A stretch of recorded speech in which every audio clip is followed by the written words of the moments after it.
Hi, I'm going to turn this lantern that holds a candle that I purchased into a 12-volt light for the porch light over my barn. So stay tuned.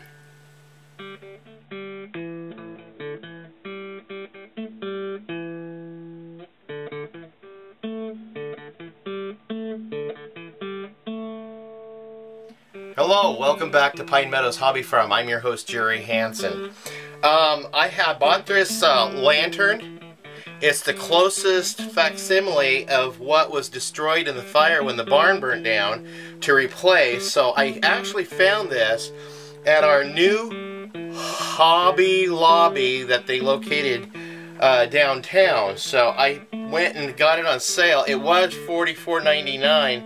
but I got it for a little bit cheaper than that. So I'm going to go ahead and convert it into a 12-volt lighting, a porch light for the barn. So this is what I purchased to get this to work. I got these connectors, and I'll show you when it's installed and what I'm doing with it. I spray painted it black because I think it'll look better. I had one of these left over. I'll show you what I'm going to be using that. That's a little lug for the automotive wire that I'll be doing, and these butt lugs that I'll be doing.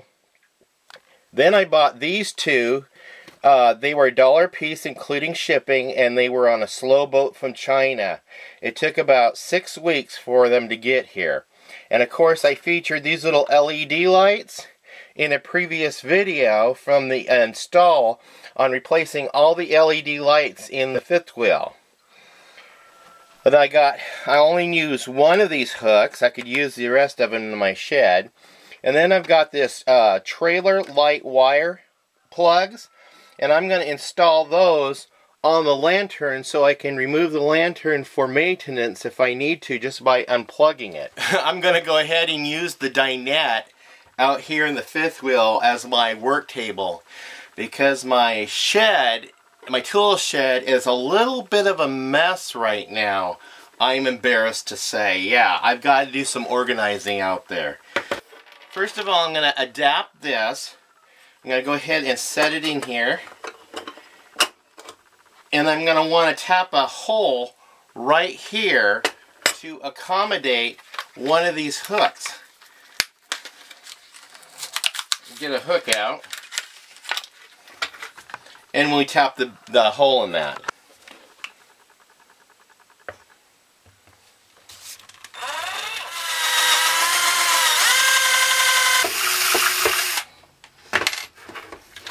Okay, that's all I need to do with this. And then I need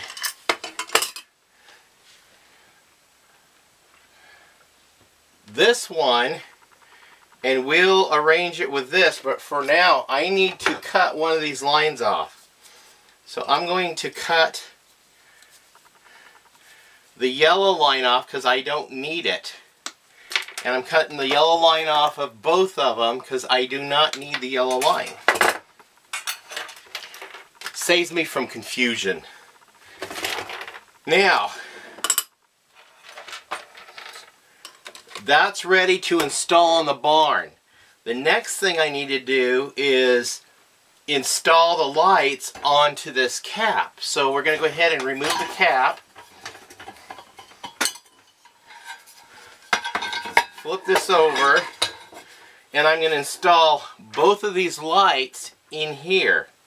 But before I do that, I need to thread this thing in and get them up through this little hole. I got to thread them through the side hole and thread them up through that center hole there. So that is going to be a little tricky. And I got it.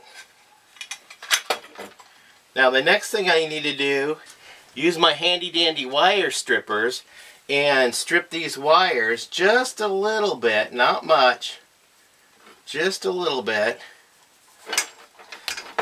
White, green, and brown. Okay, Now I'm going to attach with one of these lugs. I'm going to attach this lug to that into the wire for the socket. And we're going to crimp it down.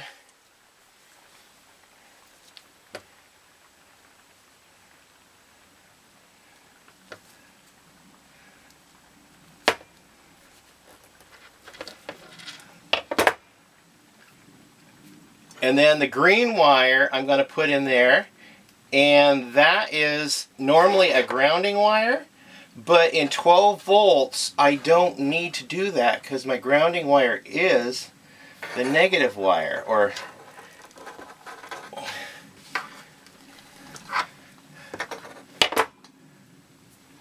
there. That is secure. Now I've got to figure out which one of these two wires is my positive wire. One's positive and one's the common ground. Okay, the brown is positive and the white is negative. So we're going to put this little hub or lug onto the white wire. And I will explain why I'm putting that there. And crimp it down. And we get one more butt splice. That's what these are called, butt splices. And I'm going to go ahead and put it on this black wire, which is positive. So I've got two positives for this system. And hang with me, I will explain why they are two positives.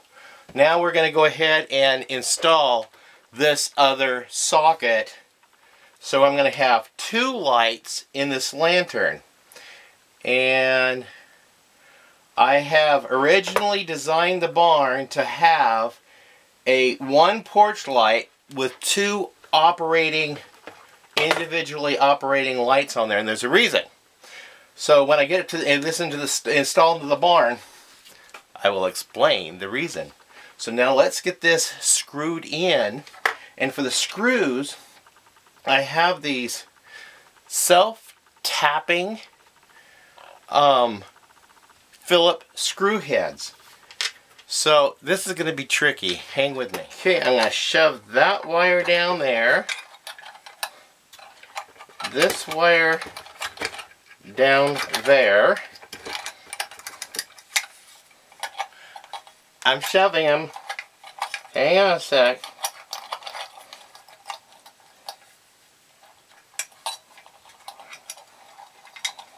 And this negative wire gets shoved down in there. Okay, I need the screw to go through that hub, to go through. This is tight working quarters. Through that screw, or that socket, through that socket, and now it's ready to screw down.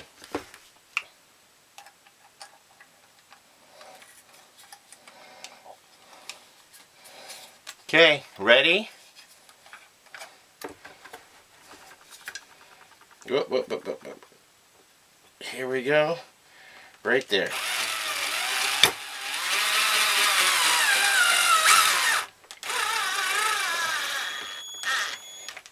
And it's in. See? Now I just needed to touch a screw here and here.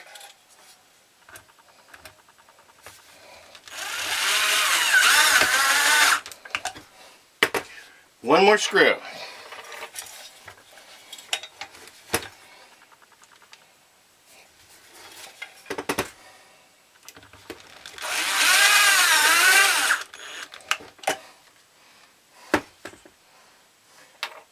And then we pop in. See, that's how it goes. And then we just set these LED lights in place.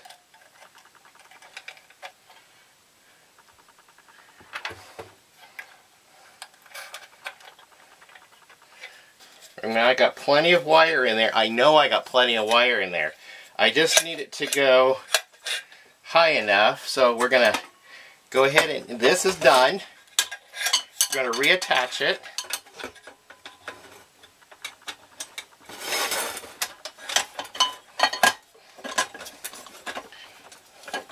But I need more line. That'll do. And I got zip ties. Now the zip ties are to zip tie the wire in place.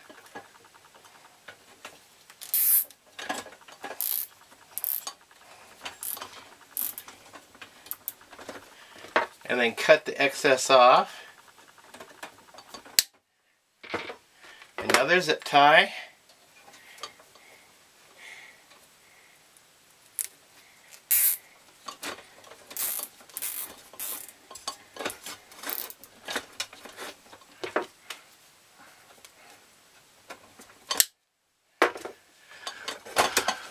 Porch Light is made.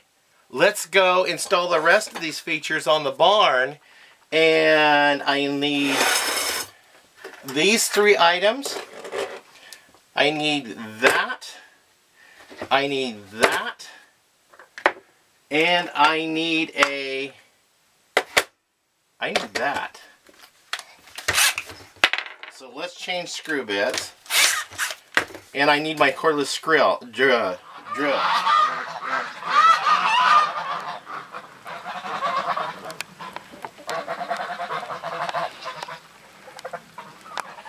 Okay, for this installation on the barn, I'm going to go ahead and use 2 mounting screws and 3 of these wire nuts.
And we got light.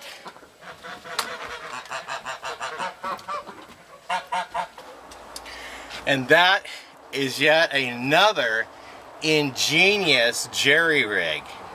Now let me explain why I put 2 light bulbs in there. Now if you remember the wiring of this, pre-wiring all this as I was building the barn, I was doing it systematically and methodically, and so this is the end result. The charge controller, which takes the power from the solar panels on the roof and puts it down into the batteries, also has a built-in timer here for a porch light or an auxiliary lamp. That's why I installed the one light that is separate. It's wired to this controller that has a timer. I have one set on the Bunny Bungalow also where it comes on, and I have it preset to come on for about 2 to 3 hours this time of year and then go off after, you know, when it gets late into the night. And so this thing, once it gets into memory mode, it'll go ahead and remember when to come on when it gets dusk and stay on for whatever I preset it. Let's go ahead and preset it now. I have it set for 0 hours.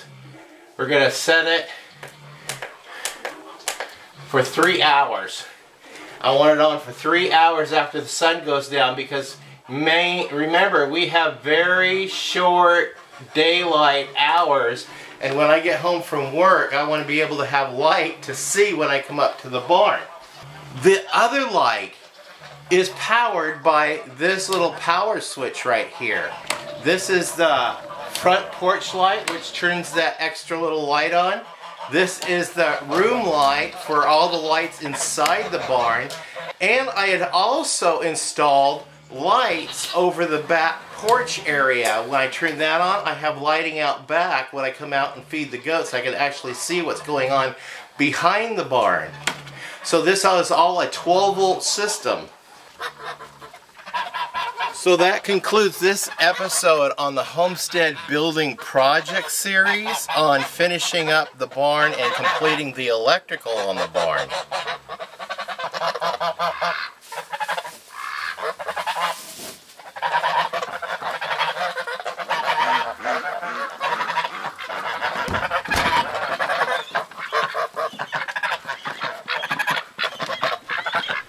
Please stay tuned for more videos. You can do that by subscribing. Clicking that bell icon also alerts you to new videos as I upload them, like this one. Giving me a thumbs up and sharing my videos also helps the channel. And please leave a comment. I like reading your guys' comments. And comments also helps out the channel. You can also find us on social media. We're on Twitter, Facebook, Pinterest, Reddit, Google+, and Blogger. Hey, I'll see you guys in more videos. Bye-bye.